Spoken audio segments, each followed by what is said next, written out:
میرے لیے کیا ہے کہ میرے لیے کیا آسان زندگی تھی، میں کرکٹ کے بعد کچھ بھی نہ کرتا، تھوڑی سی کرکٹ کے اوپر بات چیت کرتا ہوں، اللہ نے مقام اتنا دیا ہوا ہے میں کروڑوں روپیہ کما سکتا ہوں، مجھے تو کچھ کرنے کی ضرورت نہیں تھی۔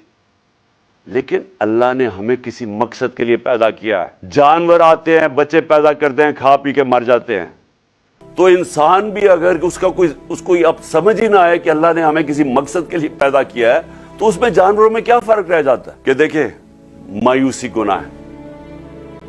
آپ مایوس ہو کے گھر بیٹھ جائیں یا آپ باہر ٹکٹ لے کے کسی اور ملک میں چلے جائیں اور کوئی نوکری مل جائے، میری نظر میں یہ ایک انسان اپنی جو ڈیوٹی ہے معاشرے کو، اس سے بھاگتا ہے۔ اصل آپ سب کی ڈیوٹی یہ ہے کہ ہم اب کھڑے ہوں اور ہم ان چوروں کا اور اس کرپٹ نظام کا مقابلہ کریں۔ اللہ کے بعد اس ملک کے جو وارث ہیں وہ عوام ہیں، اور کوئی نہیں۔ عوام اس ملک کی وارث ہے، اور میں ان میں آپ میں سے ہوں۔